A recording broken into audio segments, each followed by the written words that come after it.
Hello student, welcome to fourth lecture of chapter है photo electric effect. प्रकाश विद्युत प्रभाव के चौथे लेक्चर में आपका स्वागत है। और आज के इस लेक्चर का अपना जो टॉपिक होंगे वो पहला टॉपिक होगा प्लेटों के मध्य विभवांतर का प्रकाश विद्युत धारा पर प्रभाव, effect of potential difference between plate at photo electric current. और दूसरा जो टॉपिक होगा वो होगा आपतित प्रकाश की आवृत्ति का प्रकाश विद्युत धारा पर तथा निरोधी विभव पर प्रभाव।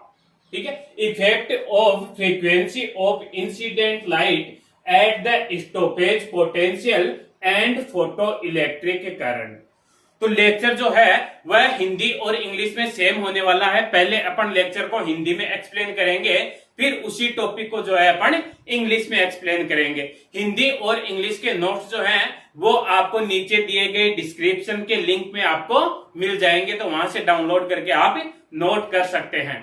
तो वीडियो को, लेक्चर को स्टार्ट करने से पहले वीडियो को लाइक कर दीजिए और चैनल को अभी तक सब्सक्राइब नहीं किया है तो सब्सक्राइब करके बेल आइकन दबा दीजिए। तो चलो अपन लेक्चर स्टार्ट करते हैं। तो अपना फर्स्ट टॉपिक है प्लेटों के मध्य विभवांतर का प्रकाश विद्युत धारा पर प्रभाव, effect of potential difference between plate at photo electric current. तो इसमें पहला जो ले रहे हैं अपन, पहला केस, इसमें 3 केस बनेंगे। देखो 3 केस कैसे बनेंगे। अपन ने जो इसमें लिया था वह इस तरह से लिया था जैसे यह एक निर्वातित ट्यूब थी, वैक्यूटेड ग्लास और क्वार्ट्ज ट्यूब थी। इसमें यहाँ पे अपन ने एक प्लेट ली थी और दूसरी प्लेट यहाँ पे ली थी। ये जो प्लेट थी इस प्लेट को अपन ने कैथोड बोला था और इस प्लेट को अपन ने एनोड बोला था। ये है अपने पास में कैथोड और ये है अपने पास में एनोड। तो इसमें 3 केस इस तरह से बनेंगे। इन दोनों प्लेटों के मध्य अपन को विभवांतर रखना है। तो पहला केस तो अपन ने बना लिया कि दोनों प्लेटों को समान विभव पर हो, दोनों प्लेटें समान विभव पर हो, विभव पर हो, दोनों प्लेटें समान विभव पर हो, या फिर इसी को बोल सकते हैं दोनों प्लेटों का विभव, दोनों प्लेटों के मध्य विभवांतर शून्य हो।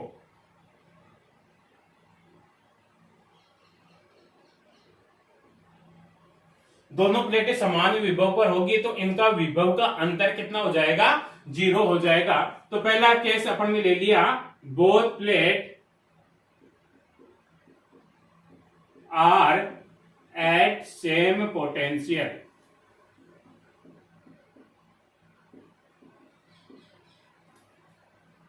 तो इसकी अपन स्टडी करते हैं। देखो अगर दोनों प्लेटें समान विभव पर है तो जब इस कैथोड प्लेट पर प्रकाश आपतित होगा, इस तरह से प्रकाश आपतित होगा, तो इस कैथोड से जो है इलेक्ट्रॉन उत्सर्जित होंगे। इस तरह से यहां से इलेक्ट्रॉन उत्सर्जित होंगे। ये उत्सर्जित इलेक्ट्रॉन जो है, कुछ इलेक्ट्रॉन जो है उनकी ऊर्जा इतनी थी कि उत्सर्जित होकर के यहीं तक गया, कुछ इलेक्ट्रॉन की ऊर्जा इतनी थी कि वो उत्सर्जित होकर के यहां तक चला गया, कुछ इलेक्ट्रॉन की ऊर्जा इतनी थी कि यहां तक चला गया, और कुछ इलेक्ट्रॉन जो है उत्सर्जित होकर के यहां तक चले जाएंगे। कुछ अधिकतम ऊर्जा के या उच्च ऊर्जा के जो इलेक्ट्रॉन होंगे, कौन से इलेक्ट्रॉन, उच्च ऊर्जा के इलेक्ट्रॉन जो हैं वही केवल एनोड तक पहुंच पाते हैं। हाई काइनेटिक एनर्जी के इलेक्ट्रॉन्स जो हैं वही केवल एनोड तक पहुंच पाते हैं। और कुछ इलेक्ट्रॉन जो हैं, ये कैसे कुछ इलेक्ट्रॉन होंगे, सारे इलेक्ट्रॉन नहीं पहुंच पाएंगे, केवल कुछ इलेक्ट्रॉन ही यहां तक पहुंच पाते हैं। तो इन कुछ इलेक्ट्रॉन के कारण ये जो बाह्य परिपथ जो होगा, इस परिपथ में धारा प्रवाहित होगी और वह धारा कौन सी होगी, प्रकाश विद्युत धारा, फोटो इलेक्ट्रिक करंट, प्रकाश विद्युत धारा, फोटो इलेक्ट्रिक करंट होगा।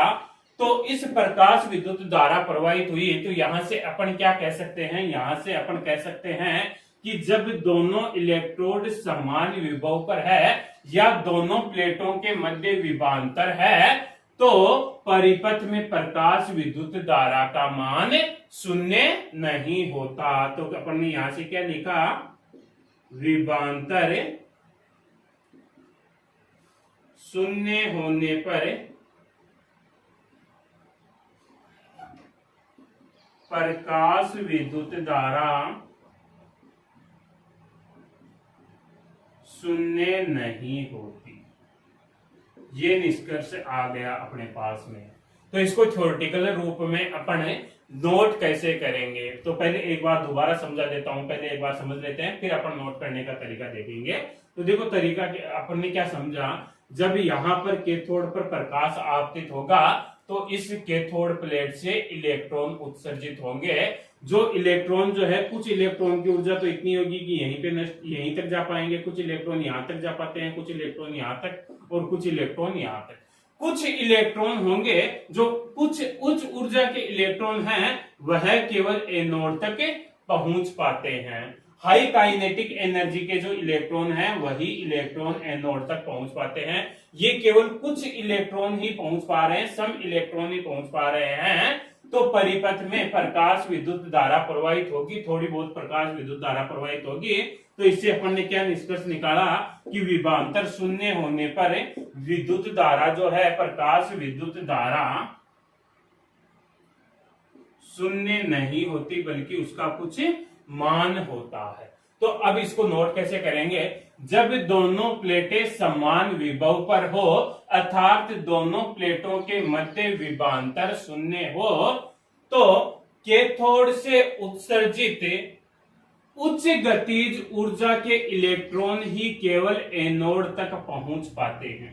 कैथोड से उत्सर्जित उच्च गतिज ऊर्जा के इलेक्ट्रॉन ही एनोड तक पहुंच पाते हैं, जिसके कारण बाह्य परिपथ में कुछ प्रकाश विद्युत धारा प्रवाहित होती है, अर्थात विभवांतर शून्य होने पर प्रकाश विद्युत धारा शून्य नहीं होती। तो ये अपन नोट करेंगे। ये बात समझ में आ गई कि विभवांतर शून्य होगा तो धारा का मान शून्य नहीं होगा। क्यों नहीं होगा शून्य, क्योंकि कुछ अधिक उच्च ऊर्जा के जो उच्च गतिज ऊर्जा के जो इलेक्ट्रॉन है वो एनोड तक पहुंच जाते हैं। तो कुछ इलेक्ट्रॉन पहुंच रहे हैं तो कुछ धारा भी प्रवाहित होगी। इसी को अब देखो इंग्लिश में अपन किस तरह से नोट करेंगे, when both plates are at same potential or the potential difference between anode and cathode plate are zero, then electron of high kinetic energy, some electron of high kinetic energy reached at anode. Due to this, some current flow in external circuit, some photoelectric current flow in external circuit. So when potential difference between plates are zero, then photoelectric current in circuit is non-zero. तो ये अपन English medium में note करेंगे। एक बार दोबारा repeat करता हूं, when both plates are at same potential, then some electron of high kinetic energy reached at anode.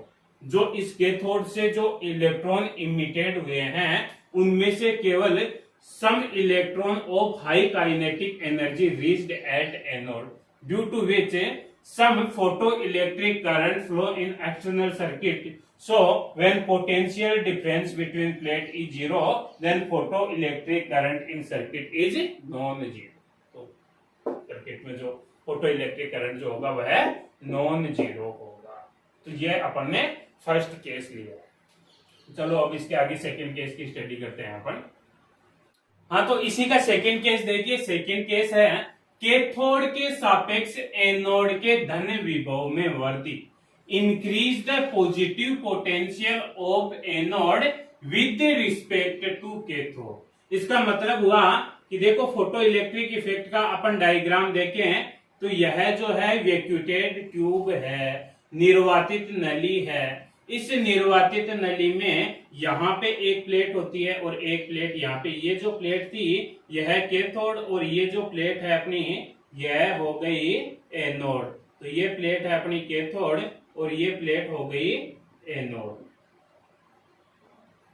ठीक है, यहां से इस कैथोड प्लेट पर जो है अपने प्रकाश आपतित कर रहे हैं, इस तरह से प्रकाश आपतित किया अपन ने इस तरह से।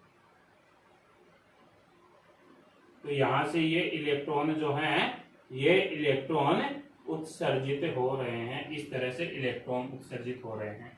अब इस एनोड के धन विभव में अपन वृद्धि कर रहे हैं। क्या कर रहे हैं? इस एनोड के धन विभव में वृद्धि। तो धन विभव में वृद्धि होगी तो देखो ये जो है यह पॉजिटिव पे है, पॉजिटिव पोटेंशियल है। तो यहाँ पे धन विभव में वृद्धि करेंगे मतलब पॉजिटिव पोटेंशियल पे होगा तो इस पे क्या लगेगा? आकर्षण लगेगा। ये जो इलेक्ट्रॉन आ रहे हैं इन इलेक्ट्रॉनों को क्या करेगा? यह आकर्षित करेगा, यहाँ पे अपनी तरफ खींचेगा, इस तरह से यहाँ पे क्या करेगा? इनको आकर्षित करेगा, आकर्षण करेगा, अट्रैक्शन होगा, अट्रैक्शन होगा। और धन विभव में वृद्धि का मतलब है इंक्रीज पॉजिटिव पोटेंशियल। तो देखो अब आकर्षण में वृद्धि हो, सॉरी एनोड का जो धन विभव है अपन वह धन विभव है बढ़ा रहे हैं, धन विभव बढ़ा रहे हैं तो आकर्षण में क्या होगी? वृद्धि होगी। आकर्षण में वृद्धि होगी तो पहले जो इलेक्ट्रॉन यहाँ पे था वही केवल आकर्षित होकर के यहाँ तक पहुंच पा रहा था, अब यह इलेक्ट्रॉन भी यहाँ तक पहुंच पाएगा। अब और ज्यादा वृद्धि करेंगे तो जो यहाँ पे इलेक्ट्रॉन है जो यहीं पे रुक गया था वो इलेक्ट्रॉन भी यहाँ तक पहुंच पाएगा। तो कहने का मतलब एनोड पर पहुंचने वाले इलेक्ट्रॉन की संख्या में वृद्धि होगी, संख्या में वृद्धि होगी। इसका मतलब क्या हुआ? Number of electron reached at anode increase. अगर एनोड पर पहुंचने वाले इलेक्ट्रॉन की संख्या में वृद्धि होगी तो प्रकाश विद्युत धारा के मान में भी वृद्धि होगी, प्रकाश विद्युत धारा के मान में भी वृद्धि होगी, फोटो इलेक्ट्रिक करंट के मान में भी वृद्धि होगी। लेकिन एक निश्चित, जैसे अपन बढ़ाते गए एक निश्चित विभव कर दिया, उसके बाद में क्या होगा? निश्चित विभव के बाद में यहाँ पे जो इलेक्ट्रॉन निकला था वो इलेक्ट्रॉन भी यहाँ पे पहुंच गया। कहने का मतलब जितने भी इलेक्ट्रॉन निकले थे वो सारे के सारे यहाँ पे पहुंच गए। उसके बाद में भी अगर अपन इसका धन विभव बढ़ाएंगे तो यहाँ पे जो इसकी प्लेट के अंदर ही इलेक्ट्रॉन है उन पे तो कोई प्रभाव नहीं पड़ेगा। तो सारे इलेक्ट्रॉन पहुंच गए, मतलब जो सारे इलेक्ट्रॉन पहुंच जाएंगे उस स्थिति में जो प्रकाश विद्युत धारा होगी वह अधिकतम होगी। तो निश्चित धन विभव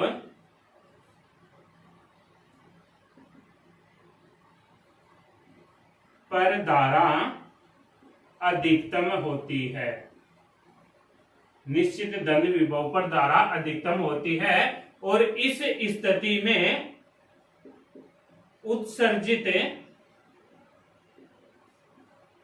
सभी इलेक्ट्रॉन एनोड पर पहुंच जाते हैं, एनोड पर पहुंच जाते हैं। तो at particular positive potential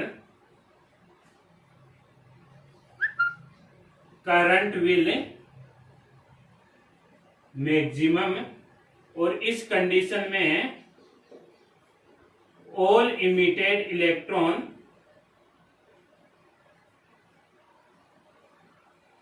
reached at anode, ये कंडीशन होगी। तो एक बार इसको दोबारा एक्सप्लेन करते हैं। देखो, कैथोड के सापेक्ष एनोड के धन विभव में वृद्धि करें। अपन कैथोड के सापेक्ष इस एनोड का जो है अब की बार ये जो धन विभव है, इस धन विभव में अपन वृद्धि कर रहे हैं। तो धन विभव में वृद्धि करेंगे तो यह एनोड जो है इन इलेक्ट्रॉनों को आकर्षित करेगा, इनके आकर्षण में भी वृद्धि होगी।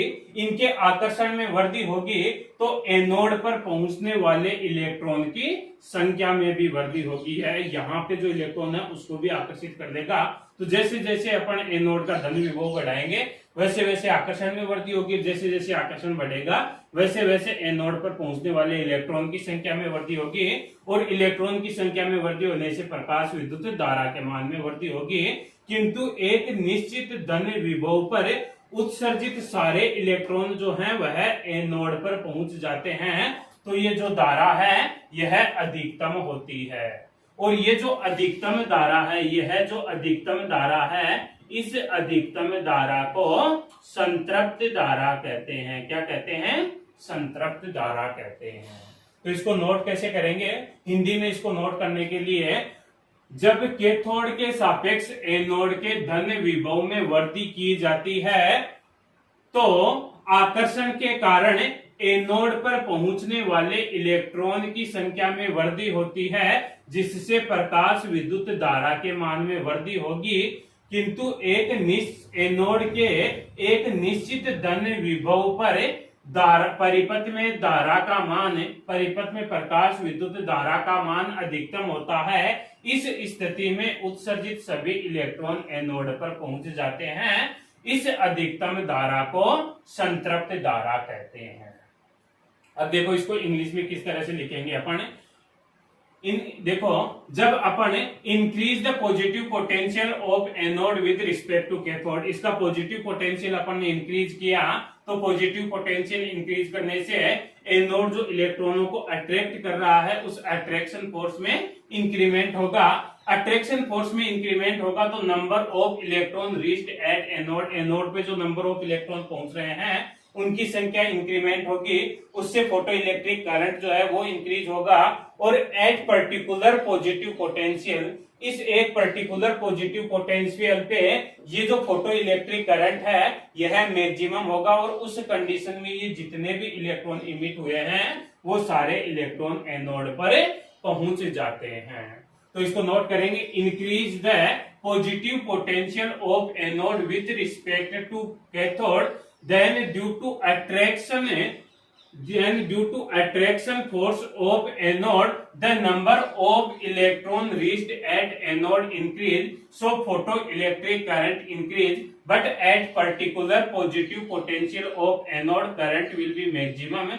In this condition all emitted electron reached at anode. तो इस तरह से अपन इसको नोट करेंगे। तो ये हो गई अपनी सेकंड कंडीशन। तो अपन ने यहां से क्या देखा? देखो, पहले वाला जो केस देखा था उस केस के लिए अपन ने क्या कहा कि अपन यहाँ पे कर्व बना रहे हैं। तो कर्व जो बना रहे हैं वह किस किस के बीच में बना रहे हैं? यहाँ एक तरफ जो है अपन ने वो एक तरफ ले लेते हैं अपन फोटो इलेक्ट्रिक करंट, और दूसरी तरफ ले लेते हैं अपन पोटेंशियल डिफरेंस। तो देखो, इस तरफ तो जो है अपन ने फोटो इलेक्ट्रिक करंट ले लिया, इस तरफ जो है यह है अपना फोटो इलेक्ट्रिक करंट, और इस तरफ जो है ये हो गया अपना पॉजिटिव पोटेंशियल, और इधर हो गया नेगेटिव पोटेंशियल, यहाँ हो गया जीरो पोटेंशियल। जब जीरो पोटेंशियल था तो फोटो इलेक्ट्रिक करंट जो था वह जीरो नहीं था, उसकी कुछ ना कुछ वैल्यू थी, तो ये इस कंडीशन में आ गया। ठीक है। अब जब जैसे अपन ने पॉजिटिव पोटेंशियल बढ़ाया तो फोटो इलेक्ट्रिक करंट जो है वह इंक्रीज हुआ। इस तरह से फोटो इलेक्ट्रिक करंट जो है वह इंक्रीज हुआ, और एक कंडीशन ऐसी आई कि फोटो इलेक्ट्रिक करंट जो है वह मैक्सिमम हो गया। ये जो मैक्सिमम फोटो इलेक्ट्रिक करंट है इसी को अपन क्या कहेंगे? सैचुरेशन करंट, संतृप्त धारा। ठीक है। इस तरह से अपन ने करंट इंक्रीज किया, पॉजिटिव पोटेंशियल तो पहले इंक्रीज हो रहा था, फिर एक कंडीशन में करंट जो है मैक्सिमम हो गया, सैचुरेशन करंट या संतृप्त धारा। इसको कर्व को दोबारा बनाएंगे अपन आगे। पहले थर्ड केस देख लेते हैं। तो थर्ड केस देखो,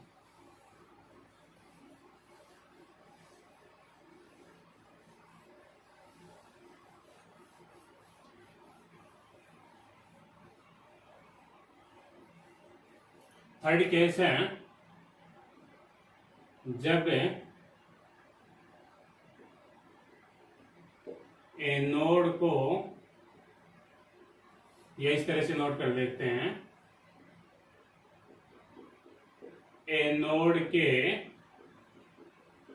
ऋण विभव में वृद्धि करने पर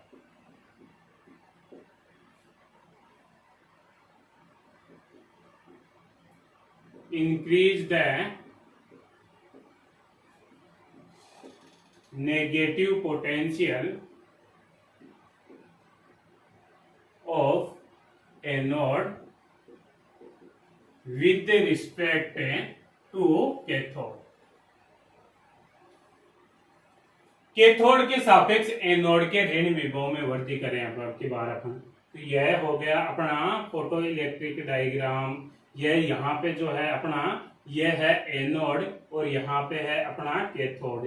अब की बार जो है इसको अपन ने किस पे रखा, ऋण विभव पे रखा, और ऋण विभव में अपन वृद्धि कर रहे हैं, इंक्रीमेंट कर रहे हैं, ऋण विभव को बढ़ा रहे हैं। तो यहां से देखो ये जो है इलेक्ट्रॉन इमिटेड हुए, जब लाइट इंसिडेंट होगी यहाँ पे, जब प्रकाश आपतित होगा तो यहाँ से इलेक्ट्रॉन उत्सर्जित होंगे। ये जो इलेक्ट्रॉन है, इलेक्ट्रॉन पे कैसा चार्ज होता है, नेगेटिव चार्ज, और यहाँ पे भी कैसा चार्ज है, इससे एनोड पे नेगेटिव चार्ज। तो नेगेटिव नेगेटिव के बीच में क्या होता है, प्रतिकर्षण होता है। तो यहाँ पे क्या होगा, प्रतिकर्षण होगा। प्रतिकर्षण, प्रतिकर्षण मतलब रिपल्सन होगा।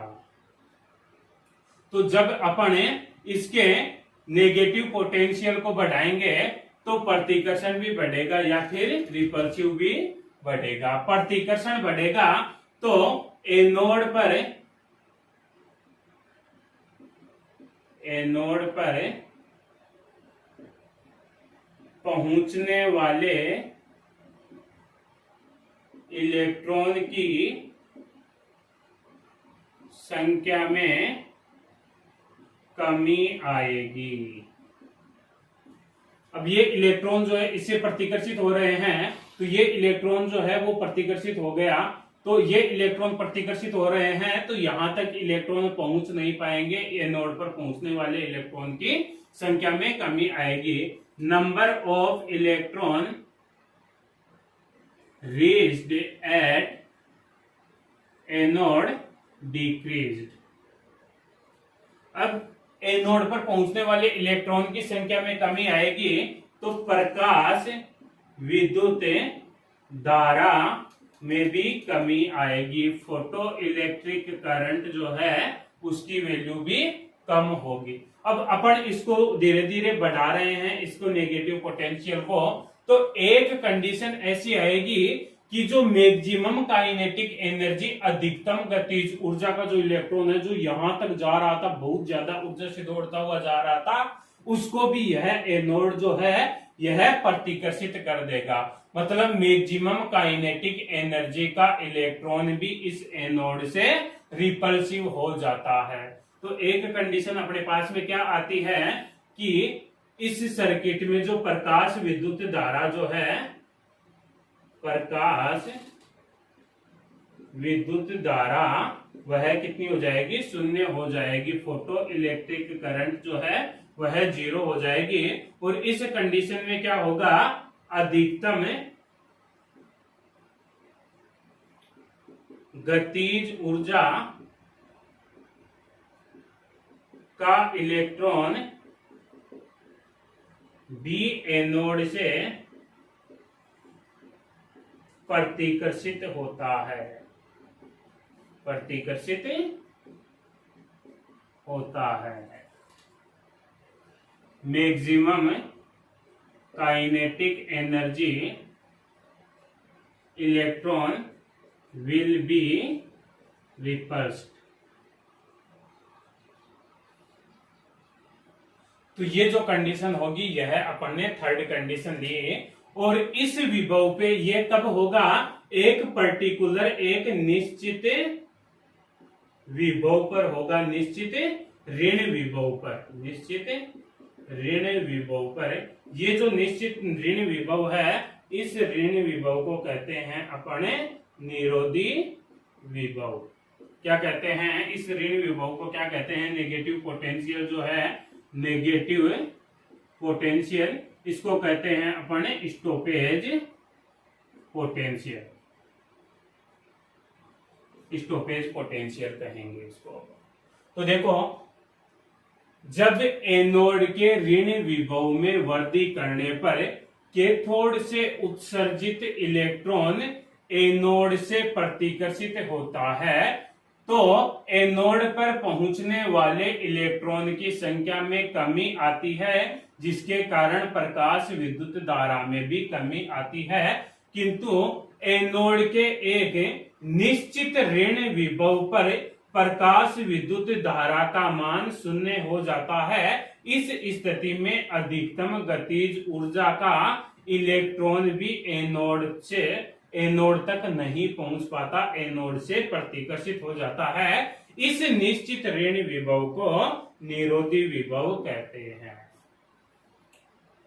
Increase the negative potential of anode with respect to cathode, then repulsive of anode will be increased, then number of electron reached at anode decrease, so photoelectric current decrease, and at a particular negative potential photoelectric current will be 0. In this condition maximum kinetic energy electron will be repulsive. This negative potential is known as stoppage potential. तो ये थी अपनी third condition. अब देखो यहाँ पे अपन ये जो नेगेटिव पोटेंशियल है इसको अपन डिफाइन करेंगे। यहाँ पे अपन ने क्या कहा कि जब नेगेटिव पोटेंशियल कर रहे हैं तो फोटो इलेक्ट्रिक करंट जो है वो कम हो रहा है, प्रकाश विद्युत धारा का मान कम हो रहा है। तो यहाँ पे अपन एक कर्व बनाते हैं। तो देखो वह कर्व किस तरह से बनेगा।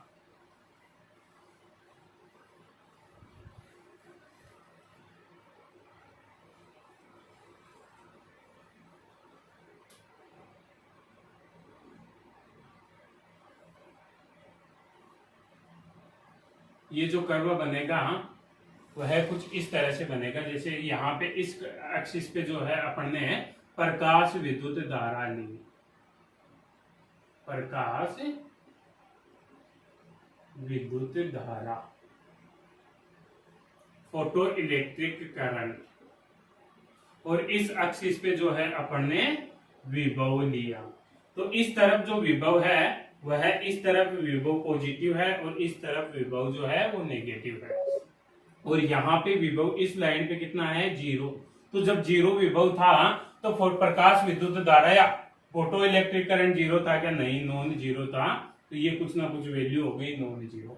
अब जब अपन ने पॉजिटिव विभव बढ़ाया, धन विभव बढ़ाया, तो प्रकाश विद्युत धारा का मान भी बढ़ा था, लेकिन एक निश्चित विभव के बाद में प्रकाश विद्युत धारा का मान जो है वह नियत हो जाता है। और इस धारा को क्या कहते हैं अपन? संतृप्त धारा कहते हैं, सैचुरेशन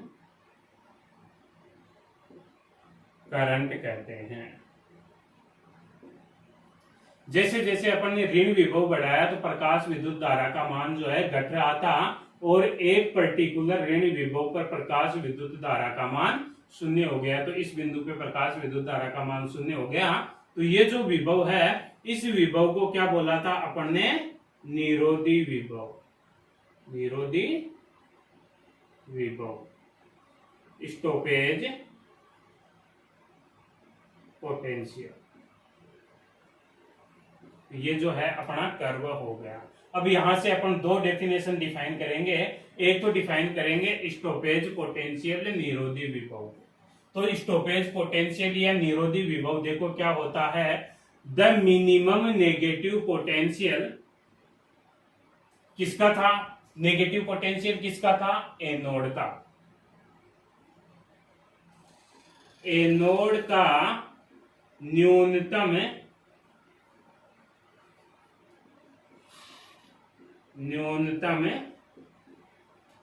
ऋण विभव जिस पर प्रकाश विद्युत धारा शून्य हो जाती है, उस न्यूनतम ऋण विभव को क्या कहते हैं? अपन निरोधी विभव कहते हैं। तो स्टॉपेज पोटेंशियल क्या हो जाएगा? The minimum negative potential of anode with respect to cathode at which photo electric current is zero, that potential of anode known as stoppage potential. एक होती है यहाँ पे संतृप्त धारा। तो संतृप्त धारा को डिफाइन कैसे करेंगे? संतृप्त धारा को देखो डिफाइन कैसे करेंगे? जब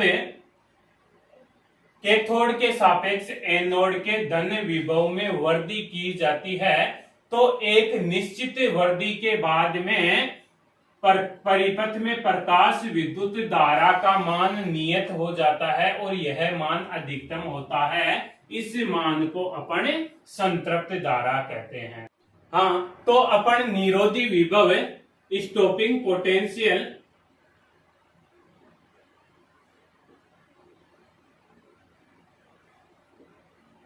निरोधी विभव की बात कर रहे थे।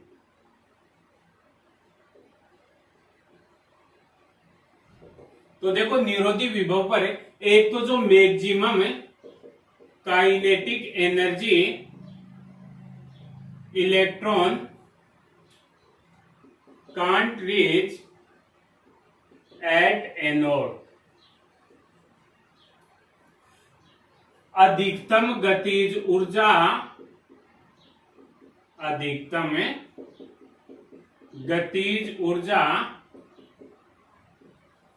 का इलेक्ट्रॉन बी एनोड तक नहीं पहुंच पाता,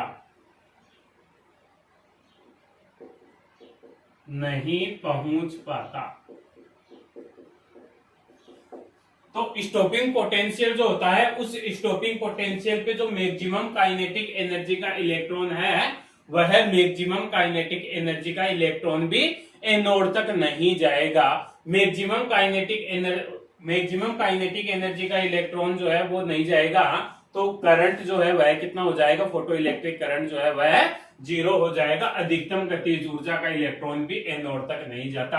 और दूसरी बात, अधिकतम गतिज ऊर्जा और निरोधी विभव में जो संबंध होता है वो क्या होता है? अधिकतम गतिज ऊर्जा जो है काइनेटिक एनर्जी मैक्सिमम जो है वह निरोधी विभव के तुल्य होती है, EV0 होता है। यहाँ पे काइनेटिक एनर्जी, ये तो क्या है? काइनेटिक एनर्जी मैक्सिमम, अधिकतम गतिज ऊर्जा, और V0 जो है वो है अपना निरोधी विभव स्टॉपिंग पोटेंशियल, और E जो है वो क्या है? इलेक्ट्रॉन का जो चार्ज है वह कितना होता है? 1.6 into 10⁻⁻19 coulomb.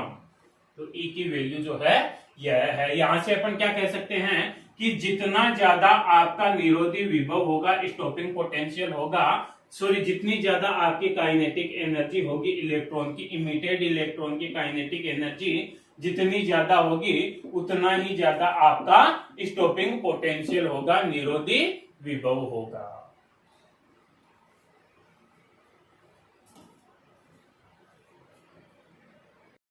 Yes, third point देखिए, निरोधी विभव व प्रकाश विद्युत धारा पर आवर्ती का प्रभाव, effect of frequency on stopping potential and photo electric current. तो देखो, अगर अपन इंसिडेंट लाइट की फ्रीक्वेंसी मतलब आवर्ती को बढ़ाएंगे तो अपने पास में यह जो निरोधी विभव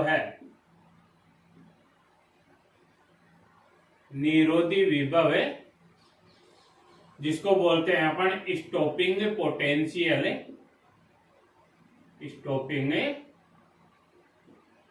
पोटेंशियल, यह स्टॉपिंग पोटेंशियल बढ़ेगा तथा जो अपने पास में सैचुरेशन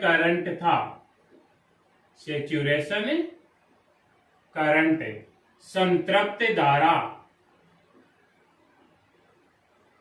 वह सैचुरेशन करंट या संतृप्त धारा जो है वह नियत रहेगी। तो इंसिडेंट आपतित प्रकाश की आवृत्ति या फ्रीक्वेंसी बढ़ाने से निरोधी विभव स्टॉपिंग पोटेंशियल जो है वह तो बढ़ता है और सेचुरेशन करंट जो है वह कांस्टेंट रहता है, नियत रहता है। कैसे रहता है अब इसको समझना। तो देखो अगर अपन फ्रीक्वेंसी को बढ़ा रहे हैं, फ्रीक्वेंसी मतलब आवर्ती को बढ़ा रहे हैं, तो आवर्ती को बढ़ाएंगे अपन तो अपने पास में जो फोटोन है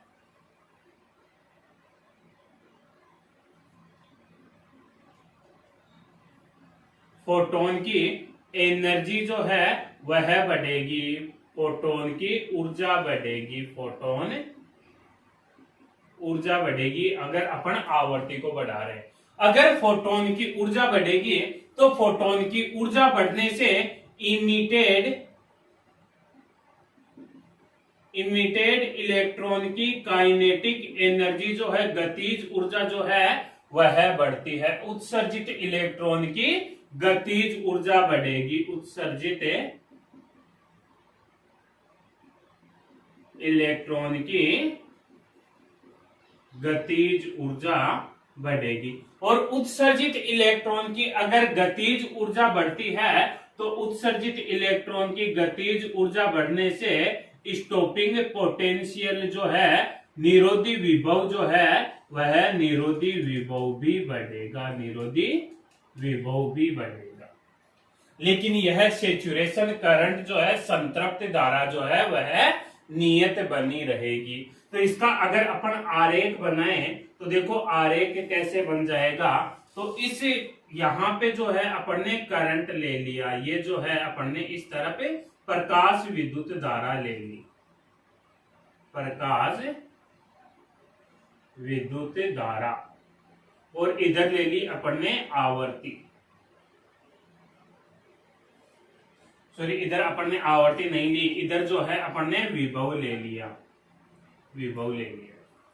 तो देखो अपने पास में जो कर्व आया था वह कुछ प्रकाश विद्युत धारा और विभव के बीच में जो कर्व आया था वह कुछ इस तरह का कर्व था, इस तरह का। अब देखो इसी में अगर अपन फोटोन की फ्रीक्वेंसी आवर्ती को बढ़ा रहे हैं तो संतृप्ति धारा तो नियत रहेगी, ये जो चीज है यह नियत रहेगी, लेकिन निरोधी विभव जो है वह बढ़ता जाएगा। जैसे जैसे अपन आवर्ती बढ़ाएंगे यह निरोधी विभव, ये V1 था, ये V2 हो गया और यह V3 हो गया। ये आवर्ती जो थी यह ν1 है, यह आवर्ती ν2 और यह आवर्ती ν3 हो गया। यहाँ पे V3 विभव जो है वो सबसे ज्यादा है, V2 और सबसे कम विभव जो है वो V1 है, और आवर्ती ν3 जो है वह सबसे ज्यादा है और ν1 आवर्ती जो है वह सबसे कम है। तो यह कर्व हो जाएगा अपने पास में, निरोधी विभव और आवर्ती के बीच में यह कर्व हो गया। तो यह था अपना निरोधी विभव व प्रकाश विद्युत धारा पर आवर्ती का प्रभाव।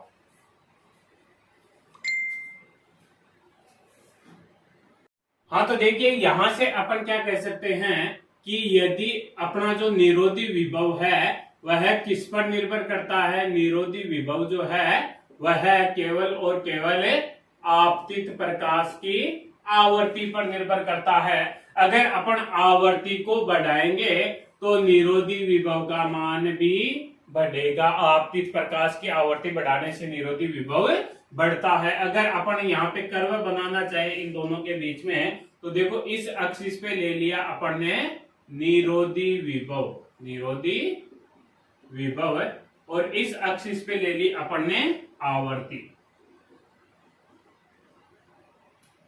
तो देखिए जब आप जो कर्व जो है वह किस तरह से बनेगा, अगर अपने पास में आपतित प्रकाश की आवर्ती जो है वह शून्य है तो निरोधी विभव होगा क्या, जब आवर्ती शून्य का मतलब आप प्रकाश जो है वो आपतित ही नहीं हुआ। और इलेक्ट्रॉन कब निकलेंगे, जब अपन देहली आवर्ती से अधिक आवर्ती का प्रकाश डालेंगे। तो अपन ने जब शून्य आवर्ती थी तो कोई निरोधी विभव नहीं हुआ, जब आवर्ती थोड़ी बहुत बढ़ाई तो भी इलेक्ट्रॉन ही उत्सर्जित नहीं हुआ, तो निरोधी विभव कहां से होगा। फिर और आवर्ती बढ़ाई तो भी इलेक्ट्रॉन उत्सर्जित नहीं हुआ। अब आवर्ती को बढ़ा करके अपन यहां तक लेके चले गए, कहां तक, देहली आवर्ती तक, देहली आवर्ती तक लेके चले गए। तो देहली आवर्ती पे जाने के बाद में देहली आवर्ती से अधिक आवर्ती का प्रकाश डालेंगे तो इलेक्ट्रॉन उत्सर्जित होगा, और उस उत्सर्जित इलेक्ट्रॉन को रोकने के लिए अपन क्या लगाते हैं, निरोधी विभव लगाते हैं। निरोधी विभव काम क्या करता है कि जो इलेक्ट्रॉन आ रहा है उसको रोक ले, उसको प्रतिकर्षित कर दे, एनोड के ऊपर आने ही न दे। तो इस देहली आवर्ती से जैसे जैसे अपन अधिक आवर्ती का प्रकाश डालेंगे वैसे वैसे उत्सर्जित इलेक्ट्रॉन की गतिज ऊर्जा बढ़ेगी, और उस उत्सर्जित इलेक्ट्रॉन की गतिज ऊर्जा को रोकने के लिए निरोधी विभव बढ़ाना पड़ेगा। तो ग्राफ जो है, कर्व जो है वह कुछ इस तरह से प्राप्त होगा। तो इस एक्सिस पे निरोधी विभव है, यह आवर्ती है, और ये अपन ने किसी धातु के लिए कर्व बना दिया। तो कर्व जो आएगा वह इस तरह से आएगा। अब यहीं से अपन एक इंपॉर्टेंट क्वेश्चन करते हैं, 2015 आरबीएससी एग्जाम में आया हुआ है, बोर्ड एग्जाम में। तो वो क्वेश्चन क्या था, इस तरह से अपन को जो है दो धातुएं दे रखी थी, ए और बी, दो धातुएं दे रखी थी, और यहाँ पे इस एक्सिस पे आवर्ती दी थी और इस एक्सिस पे निरोधी विभव दिया था। तो पूछा था कि कौन सी धातु के लिए कार्यफलन अधिकतम है, कार्यफलन अधिकतम है, और कौन सी धातु के लिए देहली तरंगदैर्ध्य अधिकतम है, देहली तरंगदैर्ध्य अधिकतम है। तो यहां से अपन दोनों धातुओं को देख के बताना है। देखो यहाँ पे ये जो पॉइंट होता है, ये पॉइंट किसको प्रदर्शित करता है, देहली आवर्ती को। तो ये इसकी देहली आवर्ती हो गई न्यू ए, और इसकी देहली आवर्ती हो गई न्यू बी। ज्यादा कौन सी है इसमें से, बी की जो देहली आवर्ती है वह ज्यादा है। अब कार्यफलन जो होता है, कार्यफलन वो फाई इक्वल टू क्या होता है, एच न्यू। अब एच प्लांक कांस्टेंट तो नियतांक है, जिसका न्यू ज्यादा होगा उसका कार्यफलन भी ज्यादा होगा। तो न्यू आवर्ती किसकी ज्यादा है, फ्रीक्वेंसी जो है वह किसकी ज्यादा है, फ्रीक्वेंसी जो है आपकी वह बी धातु की, बी मेटल की फ्रीक्वेंसी ज्यादा है। तो बी मेटल की फ्रीक्वेंसी ज्यादा है, तो बी मेटल का जो वर्क फंक्शन जो है, वर्क फंक्शन वह बी का ज्यादा हो गया, बी का मैक्सिमम है, बी का ज्यादा है। और जो वेवलेंथ होती है वह क्या होती है, फ्रीक्वेंसी की इनवर्स होती है। वेवलेंथ क्या होती है, वेवलेंथ जो होती है वह क्या होती है, अपन जानते हैं। देखो फ्रीक्वेंसी जो होती है वो क्या होती है, सी अपॉन लेमडा। तो वेवलेंथ क्या हो जाएगी, सी अपॉन फ्रीक्वेंसी। तो फ्रीक्वेंसी की इनवर्स होती है। तो जिसकी फ्रीक्वेंसी कम है उसकी वेवलेंथ ज्यादा हो जाएगी। तो ए की फ्रीक्वेंसी कम है तो ये जो थ्रेशोल्ड वेवलेंथ जो है वह इसकी ज्यादा होगी, देहली तरंगदैर्ध्य, देहली तरंगदैर्ध्य ए की ज्यादा होगी, और वर्क फंक्शन कार्यफलन किसका, बी का ज्यादा होगा। अच्छा क्वेश्चन है, चलो ये क्वेश्चन भी देख लिया अपन। तो आज का लेक्चर इतना ही। वीडियो को लाइक करें और चैनल को सब्सक्राइब करें। ओके, धन्यवाद।